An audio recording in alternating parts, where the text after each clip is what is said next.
అందరికీ కూడా శుభాశీస్సులండి. కర్కాటక రాశి వారికి ఈ 2026 జనవరి, ఫిబ్రవరి, మార్చి ఈ 3 నెలలు కూడా ఈ 3 మాసాలు ఎలా ఉంటుంది, ఏ విధంగా ఉండబోతుంది? కర్కాటక రాశి వారికి ఈ యొక్క జనవరి, ఫిబ్రవరి ఈ యొక్క పుష్యమాసము, మాఘమాసం అంతా కూడా విశేషమైనటువంటి అనుకూలమైనటువంటి సమయం. దీపం ఉండగానే ఇల్లు చక్కబెట్టుకోవాలి అన్నట్టుగా ఈ యొక్క కర్కాటక రాశి వారికి ఆర్థిక పరంగా యోగంగా ఉంది.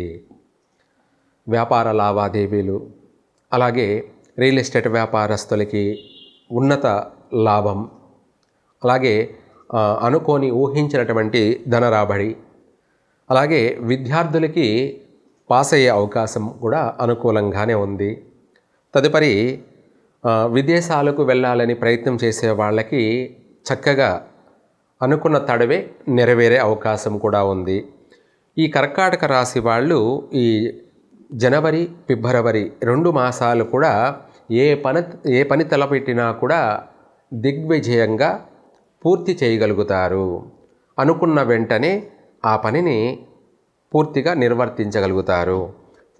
గ్రహాల యొక్క సహకారం కూడా వీళ్లకు పుష్కలంగా ఉండడం వల్ల ఆరోగ్యపరంగానూ బాగుంటుంది, ఆర్థిక పరంగా కూడా బాగుంటుంది. నూతన వస్త్ర లాభము, అలాగే నూతన వస్తు లాభము, ఆభరణాలు కొనడం కానీ, లేదా నూతన గృహయోగం కూడాను ఈ 2 మాసాలలో గృహయోగం కలిగే అవకాశం కూడా ఉంది. ఎవరైనా సరే గృహయోగం గురించి ప్రయత్నం చేసినట్టు అయితే కూడా నెరవేరుతుంది. దాంతోపాటు బ్యాంకు యొక్క రుణాలు కూడా కలిగే అవకాశం ఉంది. దాంతోపాటు ఒక గృహస్థులు చక్కగా ఒక కుటుంబ ఏర్పడే అవకాశం ఉంది. దీంతోపాటు ఈ యొక్క కర్కాటక రాశి వాళ్ళకి వాహన సౌఖ్యం కూడాను, అంటే నూతన వాహన యోగం కూడా ఉంది.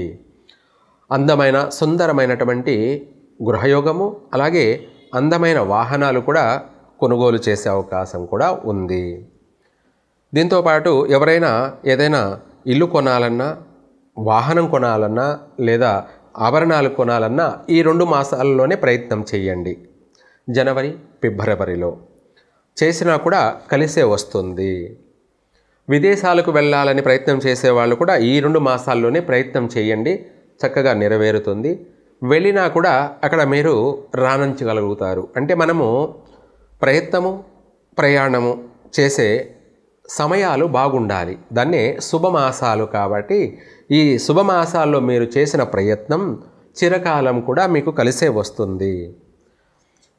అలాగే ఈ కర్కాటక రాశి వారికి పాల్గొన మాసం అనగా మార్చి నెలలో అన్నీ కూడా వ్యతిరేకంగా ఉన్నాయి, రివర్స్ అయ్యే అవకాశం ఉంది.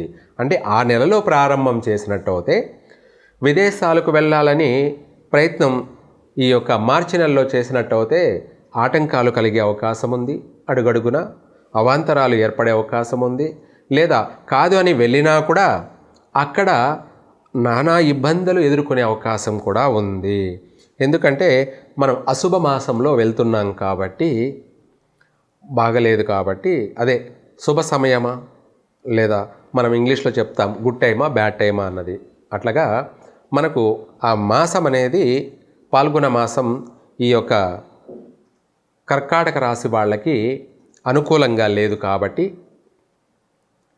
సప్తమంలో ఉన్న గ్రహ ప్రభావాల వల్ల, లేదంటే తదుపరి అష్టమ స్థానంలోకి మారుతున్నారు కాబట్టి కుజుడు, సూర్యుడు, బుధుడు వీళ్ళు ప్రభావం వల్ల ప్రతిదీ కూడా వ్యతిరేకాలు కలిగే అవకాశం ఉంది.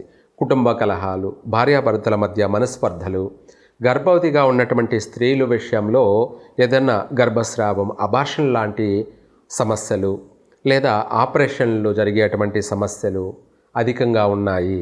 శారీరక శ్రమ, మానసిక శ్రమ, ఆర్థిక పరంగాను అధిక శ్రమ, ఆర్థిక పరంగా కూడా అవసరానికి ధనం చేతికి అందకపోవడం, అలాగే అందరితో మాట పట్టింపులు, తగాదాలు, లేదంటే ఇరుగు పొరుగు వాళ్ళతోటి పోట్లాటలు, ఇటువంటివి ఊహించని విధంగా సమస్యలు ఎదురయ్యే అవకాశం ఉంది. ఇంకా కూడా చెప్పాలంటే వాహన ప్రమాదాలు కూడా అధికంగా జరిగే అవకాశం కూడా ఉంది. కాబట్టి ఈ కర్కాటక రాశి వారు పాల్గొన మాసంలో వాహనాలు కొనవద్దు, విదేశాలకు వెళ్ళాలనే ప్రయత్నం కూడా చేయవద్దు, లేదా ఆభరణాలు, నగలు ఎట్సెట్రా ఇటువంటి కొనకపోవడం కూడా చాలా మంచిది. కొంటే ఏమవుతుంది అంటే అవి మళ్ళీ తిరిగి పోగొట్టుకునే అవకాశం ఉంది. ఎవరైనా దొంగిలించడం కానీ, లేదా మనమే మర్చిపోయి పోగొట్టుకోవడం కానీ, లేదంటే కొన్న తర్వాత మళ్ళీ వాటిని తాకట్టు పెట్టుకోవడం కానీ, ఇటువంటి సమస్యలు వచ్చే అవకాశం ఉంది. అందుకనేసి ఇంపార్టెంట్ పనులు ఏవైనా సరే, ముఖ్యమైనటువంటి కార్యాలన్నీ కూడా పోస్ట్ పోన్ అన్నా చేసుకోవడం మంచిది.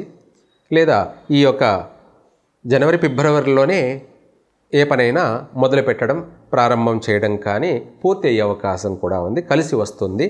మనకు ప్రస్తుతం 2026 ఇంగ్లీష్ మయా క్యాలెండర్ ప్రకారంగా ఈ యొక్క ప్రారంభంలో గ్రహస్థితుల యొక్క ప్రభావాలు చూసుకుంటే మనకు 4 గ్రహాలు అంటే మకర రాశిలో సూర్యుడు, అలాగే కుజుడు, బుధుడు, శుక్రుడు, ఆ తదుపరి మరలా కుంభరాశిలోకి మారడం, అక్కడ గ్రహాలు కలిసి ఉండడం అవుతే వీళ్ళ ప్రభావం, తర్వాత రాహుకేతుల యొక్క ప్రభావం, శని యొక్క ప్రభావం వల్ల, ఇదే కాకుండా అపసవ్య కాలసర్ప దోష ప్రభావం అనేది కూడా ఏర్పడుతూ ఉండడం వల్ల ఓవరాల్గా చూసుకున్నట్టయితే కొన్ని రాశుల వారికి కొన్ని ఒడిదుడుకులు అనేది ఉన్నప్పటికీ గురువు యొక్క అనుగ్రహం అధికంగా ఉండడం వల్ల అన్ని రాశుల వారికి కొద్ది రోజులు ఊపిరాడుతుంది, అంటే ఉపశమనం, ప్రశాంతత కలుగుతుంది. మళ్ళీ కొద్ది రోజులు ఇబ్బందులు, ఆటంకాలు ఉన్నప్పటికీ ఓవరాల్గా ప్రపంచవ్యాప్తంగా యూనివర్సల్గా చూసుకుంటే గ్రహస్థితి ప్రభావం వల్ల అధికంగా భూమి కంపించే అవకాశాలు ఉన్నాయి, అంటే భూ ప్రకంపనలు కలిగే అవకాశం ఉంది. దీన్ని కూడా తీవ్ర స్థాయిలో ఏర్పడే అవకాశం ఉంది. అధిక భూకంప నమోదు జరిగే అవకాశం ఉంది. విదేశాలలో ఆస్తి నష్టాలు, ఆర్థిక నష్టాలు ఎక్కువగా సంభవించే అవకాశం ఉంది. మన భారతదేశంలో మరీ ముఖ్యంగా మన తెలుగు రాష్ట్రాల్లో కూడా భూకంపాలు సంభవించే అవకాశం ఉంది. కానీ ఆర్థికపరమైనటువంటి తీవ్రమైన నష్టాలు జరగవు, స్వల్ప భూకంప నమోదాలు జరిగే అవకాశము ఉంది. ఎందుకంటే అధిక తీవ్రమైనటువంటి ఉష్ణ ప్రభావం వల్ల, అలాగే అపసవ్య కాల సర్పదోష ప్రభావం వల్ల ధనుసు రాశి, మకర రాశి, కుంభరాశిలోకి గ్రహ సంచార ప్రభావాల వల్ల తీవ్రమైనటువంటి ఫైరింగ్ లాంటి నష్టాలు. ఫైరింగ్ అంటే ఇండ్లల్లోనే ఎలక్ట్రికల్ ఫైర్ వల్ల కావచ్చు, గ్యాస్ ఫైర్ జరగడాలు కావచ్చు, ఇటువంటి వాటి వల్ల ప్రమాదాలు సంభవించే అవకాశము ఉంది, ప్రాణ నష్టాలు జరిగే అవకాశము ఉంది ఇండ్లలోనే. తర్వాత వాహన ప్రమాదాలు, తీవ్రమైనటువంటి వాహన ప్రమాదాలు సంభవించే అవకాశం ఉంది. ఎలక్ట్రికల్ బైకులు ఫైర్ అయ్యే అవకాశం ఉంది. గ్యాస్ ఎలక్ట్రిక్ వెహికల్స్ కూడా పేలే అవకాశాలు, ప్రమాదాలు ఉన్నాయి. అలాగే అధికమైనటువంటి వాహన ప్రమాదాలు సంభవించే అవకాశం ఉంది. యాక్సిడెంట్లు కూడా అధికంగా జరిగే అవకాశం ఉంది. ఇవి కాకుండా రైలు ప్రమాదాలు మన తెలుగు రాష్ట్రాల్లోనే, అలాగే రైల్లోనే ఫైరింగ్ జరిగే అవకాశాలు ఆల్రెడీ ముందుగానే చెప్పే ఉన్నాను కొన్ని ఛానల్స్లో కూడా. అలాగే దీంతోపాటు అంతరిక్షంలోనే విమానాలలో కూడా ఫైరింగ్ జరిగి ప్రమాదాలు జరిగే అవకాశాలు ఉన్నాయి. ఇది కూడా చెప్పాలంటే మన భారతదేశంలోనే ఈ 3 మాసాల్లోనే కూడా ఇటువంటి నష్టం జరిగే అవకాశం ఉంది. అలాగే సముద్రంలో భూకంపాలు నమోదయ్యి కాస్త సునామీలు కూడా వచ్చే అవకాశం కనపడుతుంది. ఒకవేళ సునామీ వచ్చినా రాకపోయినా కూడా భూగర్భంలో కొంత వరకు నష్టాలు జరిగే అవకాశం ఉంది. అంటే ఓడరేవులకు సంబంధించినటువంటి ప్రమాదాలు, సముద్రాల్లో సముద్ర గర్భంలో కలిసిపోయేటువంటి ప్రమాదాలు, ఇవి తీవ్రమైనటువంటి లేదా ఓడరేవుల్లో ఫైరింగ్ జరిగేటువంటి సమస్యలు, అధికంగా ఫైర్ జరిగే సమస్యలు అనేటివి ప్రపంచవ్యాప్తంగా ఉన్నాయి. ఇవన్నీ ఒక పక్కన పెడితే అడవులు అరణ్యాలలో కూడా అధిక శాతం మన తెలుగు రాష్ట్రాల్లో కూడా దట్టమైనటువంటి అరణ్యాలలో కారు చిచ్చు ఏర్పడే అవకాశం ఉంది. అంటే అడవులు దగ్ధమయ్యే అవకాశం ఉంది. దానివల్ల అధిక ప్రాణ నష్టం జరిగే అవకాశాలు ఉన్నాయి.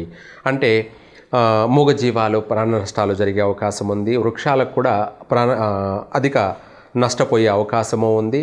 కాబట్టి ప్రతి విషయాలలో కూడా ఎక్కువ శాతం చాలా జాగ్రత్తగా నడుచుకోవడం, ప్రజలు జాగ్రత్తగా వ్యవహరించడం, తెలివిగా ప్రవర్తించడం, దీంతోపాటు కుటుంబ యొక్క సౌఖ్యం కోసం వాళ్ళు అభివృద్ధి చెందడానికి, వాళ్ళ కుటుంబాలు అభివృద్ధి చెందడానికి, ప్రపంచవ్యాప్తంగా ఎక్కువ శాతం నష్టాలు జరగకుండా కొంతమేర తప్పించుకోవడానికి వీలైనంత వరకు ఉన్నవాళ్ళైతే హోమాలు, జపాలు, తపాలు జరిపించండి. లేని వాళ్ళు నిత్యం దైవ దర్శనంతో మీరు మీ కుటుంబాన్ని మీరు కాపాడుకోండి. ఇది ముఖ్యమైనటువంటి సలహా. ఎందుకంటే మనము ప్రాణాన్ని కోల్పోవడం కన్నా చిన్న గాయంతో బయటపడడం మన కుటుంబానికి మేలు కలుగుతుంది. అంటే ఊపిరుంటే ఉప్పమ్ముకొని బతకచ్చు అన్న సామెత కింద, బతికుంటే బలిసాకు తిని బతకచ్చు అన్న సామెత కింద మనం బాగుంటే ఏదైనా చేయగలం. కాబట్టి మనము బాగుండడం కోసం ముందు మన ప్రయత్నం మనం చెయ్యాలి. చేతులు కాలిన తర్వాత ఆకులు పట్టుకోవడం కన్నా ఆ చేతులు కాలకుండానే మనం జాగ్రత్త పడడం వల్ల మనము బాగుంటాం. మన కుటుంబం మనల్ని నమ్ముకొని ఉంది కాబట్టి మన కుటుంబానికి మనము అండదండగా ఉంటాం. అలాగే కుటుంబం అంతా కూడా సంతోషంగా సౌఖ్యంగా ఉంటుంది. మనము బాగుంటాం, సమాజం బాగుంటుంది. కాబట్టి వీలైనంత వరకు ఈ గడ్డు కాలాలకు అంతవరకు ఉన్నాయి. కాబట్టి ఈ ప్రారంభంలో తర్వాత గురువు రాజుగా సంచరించబోతున్నాడు. కాబట్టి మళ్ళీ అన్నీ కూడా మారే అవకాశం ఉంది, మార్పులు వచ్చే అవకాశం ఉంది. ప్రస్తుతం అయితే మాత్రం బాగలేదు. రాజకీయ నాయకుల విషయాల్లోనూ పెను మార్పులు, సంచలనాలు కలిగే అవకాశం ఉంది. ఆరోగ్యపరమైనటువంటి విషయాలలో కూడా అధిక ఉష్ణం వల్ల జ్వర పీడితులుగా అయ్యే అవకాశము ఉంది. అలాగే కడుపుకు సంబంధించి, తలకు సంబంధించినటువంటి, నరాలకు సంబంధించినటువంటి ఆరోగ్య సమస్యలు ఏర్పడే అవకాశాలు ఉన్నాయి. అధిక వాహన ప్రమాదాలు, అధిక గ్యాసు సంబంధించినవి, అలాగే ఎలక్ట్రికల్ సంబంధించినటువంటి, అగ్ని ఫైర్ సంబంధించినటువంటి అధిక సమస్యలు ఉన్నాయి. కాబట్టి వాటి అన్నిటినీ కూడా మనము తప్పించుకు తిరుగువాడు దన్నేడు సుమి అన్నట్టుగా ప్రతి ఒక్కరూ కూడా జాగ్రత్త, తస్మాత్ జాగ్రత్త. సుఖంగా సౌఖ్యంగా జీవించండి. కుటుంబ బాధ్యతలను సక్రమంగా నిర్వర్తించండి. సర్వే జన సుఖినో భవంతు.